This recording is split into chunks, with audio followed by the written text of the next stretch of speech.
Salut à tous, j'espère que vous allez bien. Alors, je sais pas comment on est combien pour l'instant. Moi, je voulais commencer par, un petit sujet rapide. C'était le sujet du Hajj qu'on avait abordé tout à l'heure, Yann.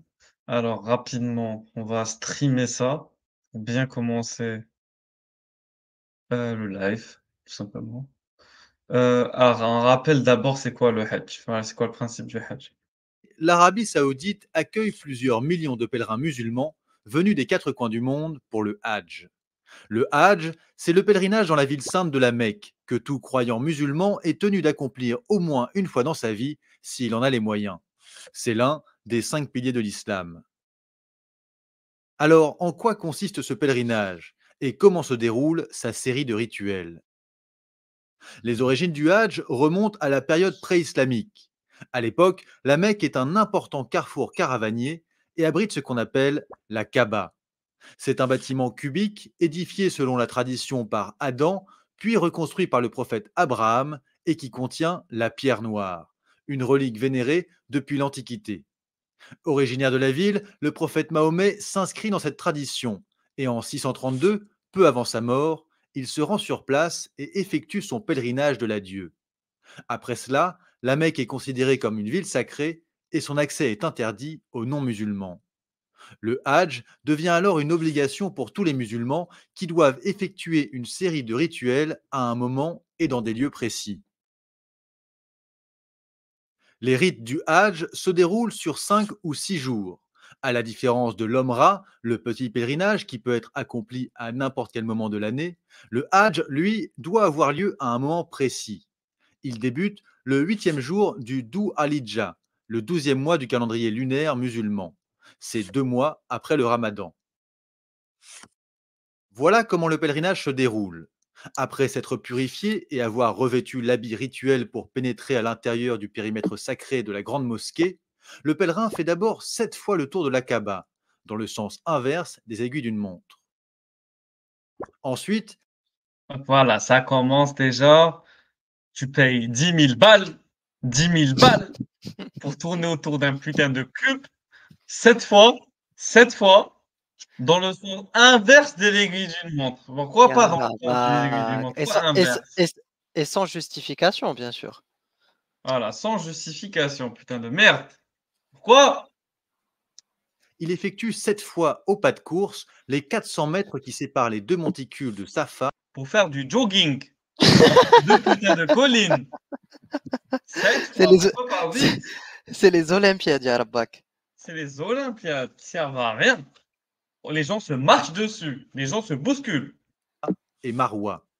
Par ce rite, les pèlerins rappellent l'errance dans le désert d'Agar, la femme d'Abraham, et sa recherche désespérée d'eau pour son fils. C'est horrible, Yarbak, tu cours et dans ta tête, t'as une femme qui cherche de l'eau pour son enfant qui est déshydraté, Yarbak. Ça, on est en train de commémorer quand même une mère qui est en train de pleurer, qui est affolée, fatiguée, qui recherche de l'eau pour un bébé déshydraté parce que leur père, ce fils de pute d'Abraham, les a abandonnés tout seul. Putain de merde, c'est un désert. C'est un Ah. désert. Mais la Toi, question, le, c'est le pourquoi il même, a fallu faire un jogging, mec. Déjà, il fait chaud, t'es déshydraté, mec. T'as pas beaucoup d'énergie. C'est le même normalement, la père, attends, situation. attends. Oui, mais Le même père qui allait par la suite égorger son deuxième fils, je tiens à le rappeler. Ah, c'est le même père, magnifique et exemplaire. Parce qu'il a fait un rêve. le Vas-y, même pape. continue. Oui, oui, oui, il faut être honnête. Mais la question, tout simplement, c'est pourquoi? Pourquoi courir dans un désert, il fait chaud, t'es déshydraté, t'as un bébé, mec, tu es tout seul et tu dois courir pour que Dieu, hein, il fasse jaillir de l'eau d'une source, mec. C'est incompréhensible. L'histoire est incompréhensible, mec. Exactement. Ismaël. De là, il se rend via Mina au mont Arafat, à une vingtaine de kilomètres de la Mecque. C'est là où Mahomet fit son discours d'adieu. Le pèlerin a l'obligation d'être à Arafat le deuxième jour du pèlerinage pour y passer la journée en prière jusqu'au coucher du soleil. Tu dois rester sur une putain de montagne à 22 kilomètres de la Mecque, debout jusqu'au coucher du soleil, alors. Tu dois rester comme un con. debout sur une montagne C'est horrible, mec. C'est horrible. qui s'appelle Arafat, une montagne où avant les gens se rendaient en mode rendez-vous Tinder pour se pécho. Et on retrouve ça dans les histoires, justement, de la Sira ou dans les Hadiths ou dans les histoires de compagnons. On sait à quoi ça servait Arafat pendant l'ère pré-islamique. On sait que Arafat, ça servait justement de rencontre. Voilà.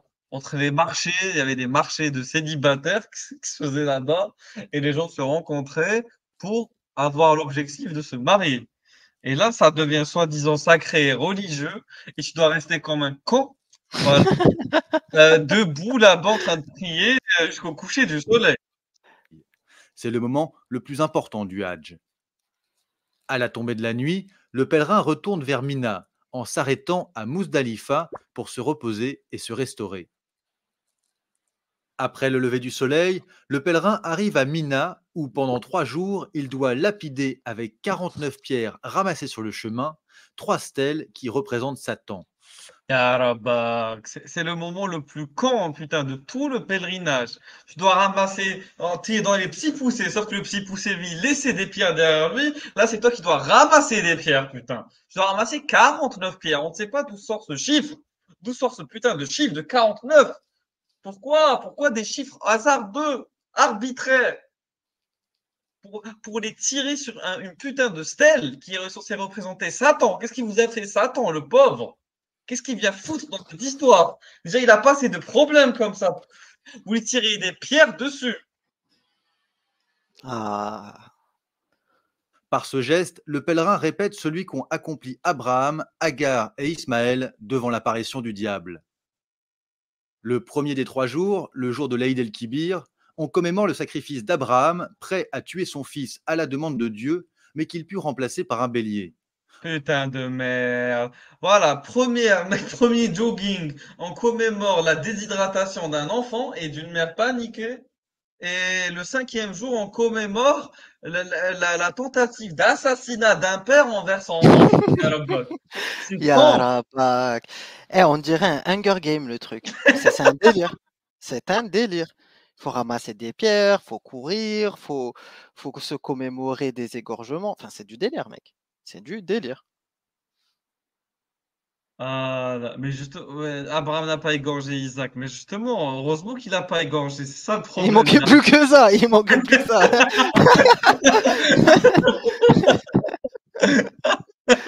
Ah là là, j'en ai marre, mec. Je te jure, j'en ai marre. J'en ai marre. En souvenir, le pèlerin peut aujourd'hui sacrifier un animal. Il revient ensuite à la Mecque pour accomplir les 7 tours de la Kaaba et le parcours entre Safa et Marwa, ce qui marque la fin de son état de sacralisation. Il doit refaire le jogging, ya Rabbak. Il doit refaire les tours, il doit refaire ce putain de jogging entre les deux collines. Ensuite, il retourne à Mina.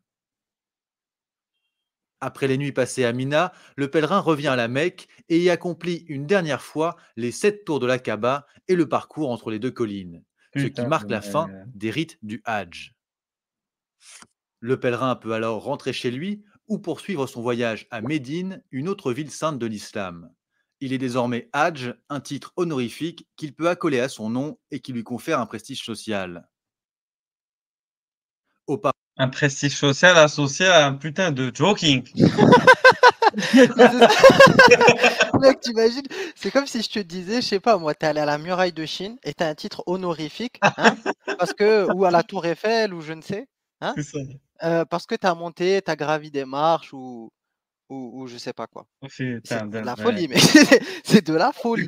C'est Mais, n'importe mec, attends, t'imagines, t'as des gens, ils ont monté l'Everest, ils ont monté je sais pas quel mont, hein, Himalaya, quoi. tout ce que tu veux, hein, et je sais pas, on n'a pas dit, tu vois, t'es un titre Ah, c'est pas C'est possible, mec. pathétique, c'est affligeant. Possible. Auparavant, les pèlerins empruntaient les routes vers la ville sainte à pied ou à dos d'âne ou de chameau, au prix d'un voyage périlleux. Aujourd'hui, ils arrivent pour la plupart par avion à Djeddah, situé à 70 km de la Mecque, et se rendent ensuite en autoroute dans la ville sainte, accessible uniquement aux Mec, musulmans. t'imagines? Ça a changé l'époque. À l'époque, de toute façon, je dis pas que pour aller faire le Hajj d'une manière générale, lorsque tu allais sur des lieux saints, hein, à pied, il pouvait t'arriver des problèmes. Si les routes n'étaient pas sécurisées, et Exactement. cetera, tu pouvais tu pouvais mal finir, mec. Entre le brigandage, heu, les mercenaires, je sais pas quoi, tu pouvais mal finir. Bon, aujourd'hui, hein, ça va, on fait du tourisme, tout ça, on espère qu'on puisse, circuler librement, sauf qu'il y a des gens qui l'entendent pas de cette manière. On l'a lu, hein, dans la gestion de la barbarie, mec. Et Exactement. d'ailleurs, au passage, gestion de la barbarie, mec, ils sont allés même aller prendre en otage la Kaaba, ya Rabbak. On a dû appeler le GIGN, ya Rabbak. Il y a des gens qui ont dû se convertir en express, en Ah! conversion express. Et Par mec, parce qu'il vient de dire. une conversion express, heu, vite fait, vraiment vite C'est fait. ça. Juste pour respecter la première règle, hein, qu'ils ont dit au début de la vidéo, Voilà, qui est de comme ne pas laisser quoi les sur cette non-musulmans terre sacrée, s'approcher de la voilà, Mecque et de la voilà, Kaaba, voilà. voilà. Ça le problème, Au mec. cours des dernières décennies, la démocratisation des moyens de transport n'a fait qu'accroître la pratique du Hajj. En 2013, plus de 3 millions de fidèles ont ainsi pu déambuler autour de la Kaaba. Un quota est établi pour chaque pays d'origine en fonction du nombre de musulmans qui y Ah, attends, attends, résident. attends. Attends, mec. Tu peux enlever vite fait là nos trucs? J'ai juste envie de voir les quotas pour voir à quoi ça ressemble, c'est intéressant. Ou je sais pas, agrandir la vidéo juste qu'on puisse voir. Comment on fait? Voilà, c'est Ah, bon. parfait. Alors, où est-ce qu'on en est? Alors, Maroc 32 000, Algérie 40 000, Turquie, Iran, Égypte, Nigeria, Bangladesh, Inde, Indonésie, Pakistan. Ok, ok, ok, intéressant. C'est un ratio par rapport à la population de chaque pays, en fait, voilà. Oui, oui, oui. Voilà. En 2013, ces quotas ont subi une coupe drastique prolongée sur 3 ans. Moins 20% de pèlerins pour chaque pays et jusqu'à moins Yarabak. 50% pour l'Arabie saoudite. Cette mesure accompagne les travaux d'aménagement et d'extension de la grande mosquée nécessaires pour faire face à l'afflux croissant de pèlerins et pour en assurer la D'ailleurs, sécurité. travaux assurés par qui? Par la famille Ben Laden, c'est ça? Ah, c'est que ça, c'est un secret de polichinelle. Bravo. Oui, bien sûr. Ben oui, tu connais, mec, lorsque tu es en bon terme avec le roi, hein, tu obtiens des contrats, tout ça. Et après, tu construis une mosquée, tu l'agrandis, tout ça, pas de souci. Mais d'ailleurs, au passage, c'est grâce, hein, au camion de l'entreprise que les terroristes, ils ont pu s'introduire dans la mosquée S'introduire à sacrée. l'intérieur, exactement, c'est ça. C'est une catastrophe, mec. C'est une qualité. Car comme tout rassemblement de masse, le Hajj présente des risques à la fois sanitaires et sécuritaires. Le 24 septembre 2015, à Mina, où quelques 300 000 personnes se rassemblent chaque heure pour la lapidation des stèles, une gigantesque bousculade a ainsi provoqué la mort d'au moins 2297 pèlerins, un Et chiffre avancé par les autorités des pays d'origine des victimes. Minimisé par l'Arabie saoudite à 769 victimes officielles, ça, c'est de la piraterie. Il y a 2297 personnes qui sont mortes et ça a été minimisé à 769, putain. On n'assume pas les morts. Ah, mais c'est Assumez au comme, moins les morts. ah, tu connais, mec, toujours, soit minimisé, soit maximisé. Toujours le, par contre, toujours le trafic des chiffres. Oh là là, c'est malhonnête ça. cet accident est le plus meurtrier de l'histoire du Hajj, qui est très régulièrement émaillé par des incendies et des mouvements de foule. Selon la presse saoudienne, pour le Hajj 2016, les autorités doivent équiper chaque pèlerin d'un bracelet électronique censé permettre leur identification et des soins éventuels. Qu'on te donne un bracelet électronique pour t'identifier, t'es pucé, t'es marqué, Ah, au tu moins, deviens. ça facilite l'identification s'il y a des Voilà. problèmes, faut être honnête. Oui, oui, oui, oui, mais voilà, c'est devenu vraiment un autre game. Là, on n'est plus au 7e siècle. Parce qu'à la base, les gars, je sais pas si vous vous rendez compte, le pèlerinage, c'est une affaire locale. Les gars, c'est local à la base. C'est des polythéistes qui se retrouvent entre eux une fois par an pendant les 4 mois sacrés.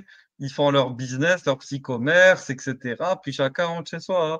À la base, c'était pas censé être une religion universelle et mondiale. On va dire, accueillir des millions de personnes, c'est du jamais vu. Source de légitimité religieuse et politique, le Hajj représente également une manne financière pour l'Arabie saoudite. Avec une dépense moyenne par pèlerin estimée à 17 381 rials, soit plus de 4 000 euros, ce tourisme religieux est la deuxième source de revenus du pays, après le pétrole. Putain, vous comprenez maintenant l'importance du Hajj d'un point de vue financier. Ah, il y a la quicheta, mec. Une T'imagines? grosse On te, quiche, ça.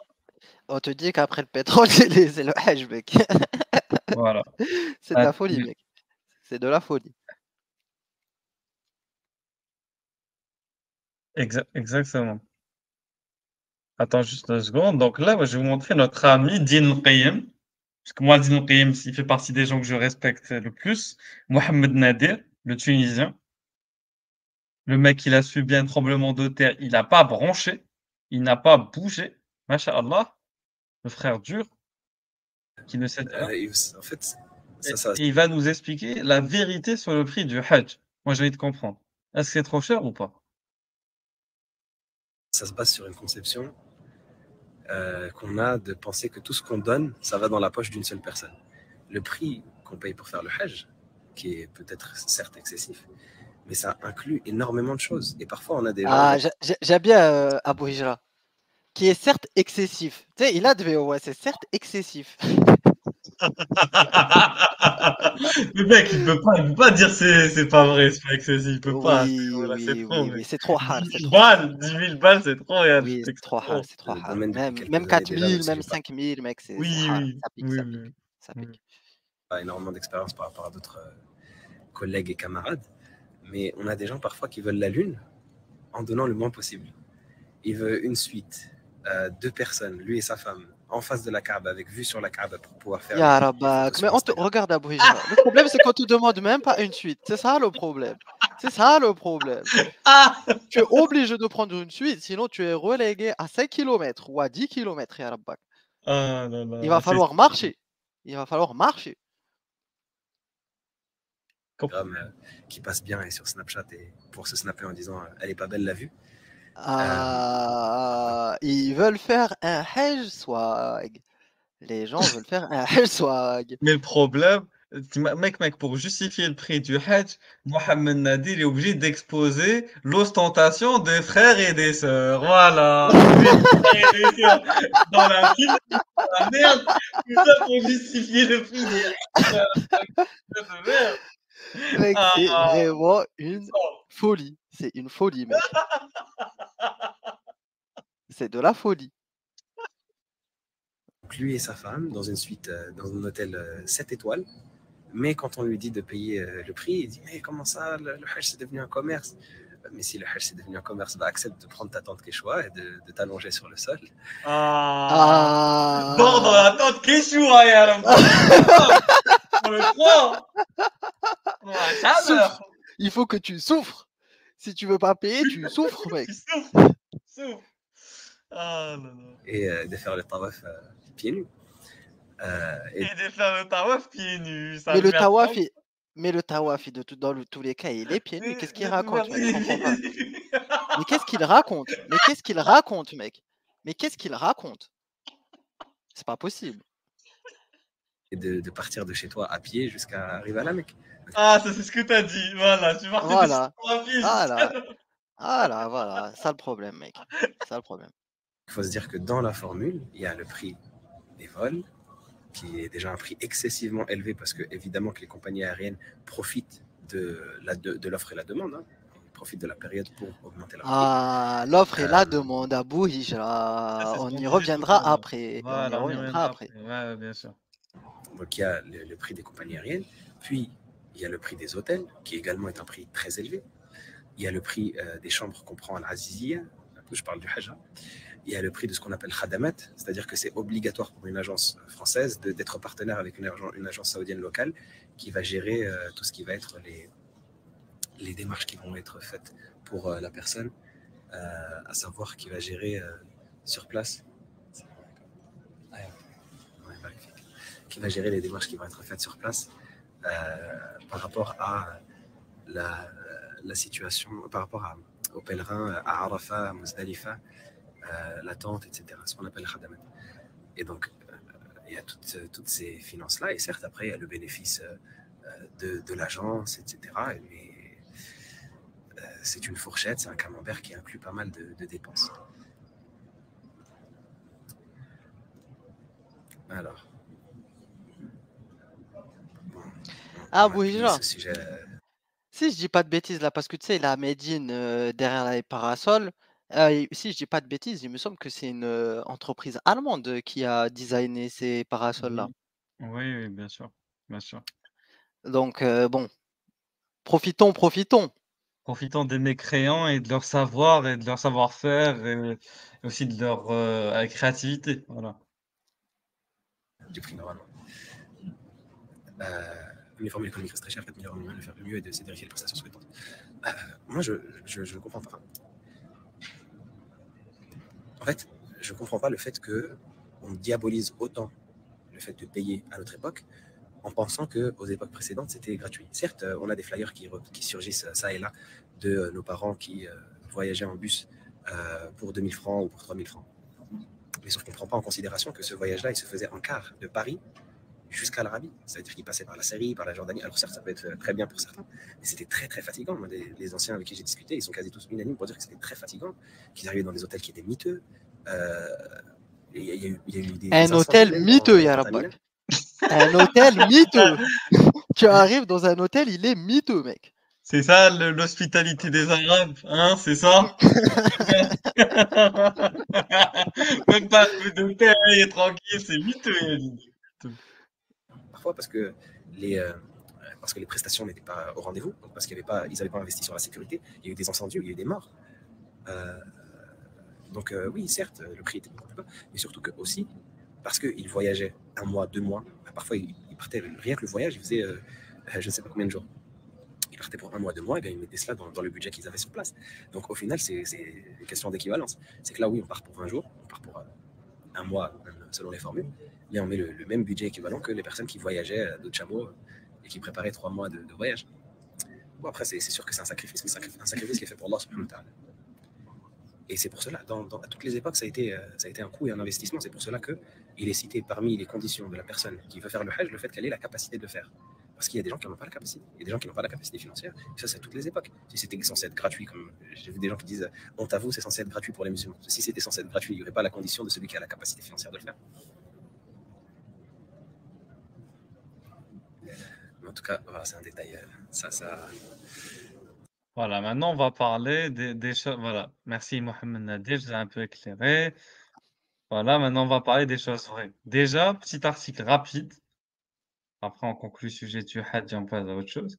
En fait, dans cet article-là, il te dit si vous souhaitez vous rendre à la Mecque pour le grand pèlerinage, vous allez devoir débourser la somme modique de 19 400 dinars. Donc, les frais fixés par le ministère des Affaires religieuses incluent l'hébergement, le service et le billet d'avion. Le coût du Hajj comprend d'un côté les prestations qui incombent à la partie saoudienne. Donc, l'ensemble des services de logement, de restauration, de transport interne, assurance, et de l'autre, le transport aérien fixé par les compagnies aériennes assurant le voyage. Dans certains cas, les frais d'agence sont à prévoir aussi. Donc, les frais sont en hausse pour le pèlerinage, en fait polémique dans plusieurs pays, notamment en Algérie. Une polémique à laquelle l'Office national du pèlerinage et de la Umrah, ONPO, a réagi en révisant à la baisse les tarifs de cette saison du Hajj des 856 100 dinars algériens fixés en 2022. Ils passent en 2023 à 770 000 dinars algériens, soit l'équivalent de 17 000 dinars tunisiens. Le coût de la prestation du pèlerinage est fixé à 600 000 dinars algériens et du prix d'avion à 170 000 dinars algériens. Au Maroc, c'est 62 929 dirhams en 2023, soit 19 000 dinars tunisiens environ. Et pour les pèlerins français, c'est entre 8 700 et 11 400 euros. Voilà. 11 400 euros. Cela n'est toutefois rien en comparaison avec les tarifs appliqués aux Qataris. Le pays enregistre le coût le plus cher parmi les pays arabes. Les forfaits varient entre 32 000 et 77 000 rials. Donc, pourquoi est-ce qu'il y a tous ces prix? Donc, pour ces ressortissants et les personnes vivant au Royaume-Uni, l'Arabie Saoudite propose 4 tarifs. allant de 3 984 à 11 841 rials, soit l'équivalent de 3 200 et 9 700 dinars tunisiens. Le paiement peut être par ailleurs effectué en totalité ou en plusieurs fois. Pour cette saison, le ministère saoudien du Hajj a annoncé que les pèlerins locaux pourraient effectuer le paiement sur plusieurs fois. Le premier versement de 20% dans les 72 heures suivant l'enregistrement, ensuite 40% le 29, puis le reste le 1er mai. Donc il y a une hausse enregistrée dans les 2 dernières années à cause de la TVA. Voilà, une hausse de la TVA en Arabie Saoudite. En 2020, le royaume a triplé son taux de TVA, lequel est passé de 5 à 15% pour faire face à la baisse historique du prix du pétrole durant la pandémie de Covid-19. Donc à la BOC, ils vont capitaliser sur un rite religieux sacré obligatoire. Je ne sais pas si vous vous rendez compte de la malhonnêteté de ce pays. Ils vont se faire du fric. Ils vont renflouer les caisses du pays sur quoi? Sur un rite religieux obligatoire. Vous vous rendez compte, à quel point c'est malhonnête ou pas de leur part? Donc cet envolée des prix risque de s'aggraver davantage pour les prochaines saisons. En 2019, l'Arabie Saoudite a lancé un programme visant à faciliter l'accueil de pèlerins et leur fournir les meilleurs services possibles dans le cadre de son développement Saudi Vision 2030. Le royaume souhaite enrichir l'expérience religieuse et offrir aux pèlerins une expérience spirituelle exceptionnelle. Le pays entend être en capacité d'accueillir jusqu'à 30 millions de pèlerins en 2030. C'est 30 millions. Une hausse spectaculaire de la capacité d'accueil des lieux saints qui nécessitera un plan de réaménagement. Voilà. Donc, bon, après là, ça dit les différentes dates, etc. Voilà. Et nous, avec Ruel, ce qu'on avait vu, je sais pas s'il est encore là. Oui, oui, toujours. En fait, voilà, c'était ça que je voulais montrer, cet article. Donc, pourquoi le Hajj est si cher? Pourquoi le Hajj est si cher? Donc, le Hajj, donc c'est principalement fait à la Kaaba, connue sous le nom de la maison de Dieu. La Kaaba est située à l'intérieur de la Mecque, en Arabie Saoudite, et considérée comme l'un des sites les plus sacrés de l'histoire de l'islam. L'importance du Hajj est sans précédent puisqu'il est l'un des 5 piliers de l'islam, avec la salat, avec la shahada, avec la zakat, avec le sawm. Continuez à lire pour avoir une idée précise de certains facteurs. Donc, mec, et ça c'est ce qu'on a vu la dernière fois, épargner pour le Hajj peut être un processus lent et il est important de noter que la zakat est également due sur cet argent jusqu'à ce qu'il soit réellement utilisé pour accomplir le Hajj.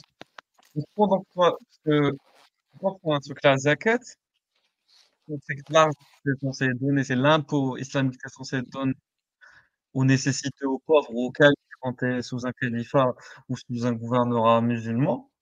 Et on doit te priver de ces économies-là, cette richesse-là que tu as, qui, tant que tu l'as pas utilisée pour le Hajj, du coup, elle reste disponible pour l'État, en fait, musulman, ou pour les autres musulmans. Donc, à chaque fois que toi, tu as fait un peu d'économies et que tu veux les utiliser pour le Hajj, ben, tu as une partie qui part pour la zakat. Donc, la zakat parasite le Hajj. Voilà. Plus tu tardes à réunir tes économies et plus tu prends le risque que chaque année, tu as la zakat qui ponctionne une partie de ton argent voilà, pour d'autres choses. C'est une boucle infinie, mec. Ou sinon, il faut être très productif. Donc la baignoire est trouée, les gars. D'un côté, vous remplissez la baignoire, de l'autre côté, il y a un trou derrière. Voilà. Le baril est troué. Le bidon est troué. Donc, vous vous rendez compte déjà de la supercherie de la chose. Mais il n'y a pas que ça. Le problème, c'est que, comme on l'a dit tout à l'heure, plus il y a de gens qui veulent partir là-bas, et plus ça va augmenter le prix des hôtels, le prix des frais d'agence, le prix des billets d'avion, le prix même du transport, le prix des tentes. En fait, plus il y a la demande et plus l'offre va être chère. Voilà. C'est un peu contradictoire quand les musulmans nous disent, oui, mais voilà, en fait, voilà, c'est les raisons pour lesquelles le Hajj est plus cher, c'est parce que le gouvernement saoudien augmente le prix, voilà, pour compenser, ce qui, comment on appelle ça, pour compenser leur déficit économique, voilà. Euh, et ensuite, il y a un grand nombre de candidats chaque année. Parce qu'il y a beaucoup de musulmans, donc plus il y a de musulmans, plus il y a de candidats, forcément. En termes monétaires, les devises des pays du Moyen-Orient sont dévaluées, puisqu'ils n'arrivent pas à garantir un gain économique suffisant, et que ça fait énormément de bénéfices d'organiser des Hajj et des Umrah. Et en fait, moi, ça me fait rire, parce que ça nous fait rire avec Ryan et moi, c'est que les musulmans, ils sont tout contents d'être de plus en plus nombreux chaque année. Oui, c'est notre religion, c'est la religion la plus croissante du monde. On est des millions en plus, des dizaines de millions en plus chaque année. OK, mais de l'autre côté, plus vous êtes nombreux et plus vous êtes en train de mettre des bâtons à vos frères nécessiteux, à vos frères qui n'ont peut-être pas assez d'argent. Donc, tu as les musulmans riches, eux, qui pourront se taper des hajj ou des umrah plusieurs fois dans leur vie. Voilà, et donc ils vont candidater, qui vont prendre la place de ceux qui n'ont peut-être pas jamais fait le Hajj et qui pourront pas le faire de toute façon parce qu'ils ont pas le fric pour beaucoup d'entre eux. Donc le Hajj, ça devient une histoire de riches en fait. Et donc quand on me dit que l'islam, c'est censé être la religion de tout le monde, pauvre ou riche, noir ou blanc, etc., homme ou femme, etc., etc., ben là on voit que c'est faux. Le Hajj, ça devient l'un des 5 piliers qui n'est accessible qu'aux riches. Donc moi, ça me fait quand on me dit l'islam, c'est accessible à tout le monde. Ben non, le Hajj, c'est accessible qu'aux gens riches. Quand t'es pauvre, tu peux pas faire le Hajj. Eh oui. Et c'est ça le problème, en fait. Quand on nous vend la religion, vendez-la nous honnêtement, s'il vous plaît. Soyez pas malhonnête. Et donc, du coup, l'un des principes qui consiste à dire plus on est nombreux, mieux c'est, bah, c'est pas forcément un bon principe d'un point de vue spirituel. Parce que plus vous êtes nombreux, plus vous faites de l'ombre les uns les autres. Parce que vous êtes plus de candidats à vouloir aller faire le pèlerinage, et du coup, vous allez vous empêcher d'y accéder. Parce qu'on peut pas tous être là-bas la même année. Et imaginez la seule année où ton pape ou ton père, ton grand-père ou ta grand-mère ou ta mère ou ta sœur d'un certain âge aurait voulu y aller. Il y a d'autres personnes qui ont pris leur place et l'année d'après, ils meurent. Donc, du coup, ils n'auront pas validé leur 5e pilier.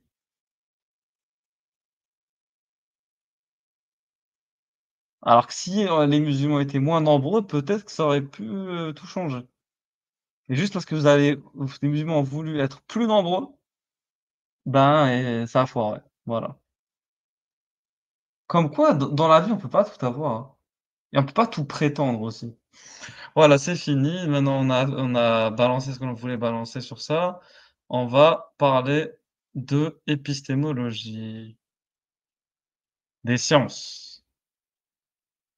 Donc, un peu de Gaston Bachelard. Donc là, on change complètement de sujet, les gars. Donc vraiment, préparez-vous. Vraiment, c'est autre chose. Là, on est dans autre chose.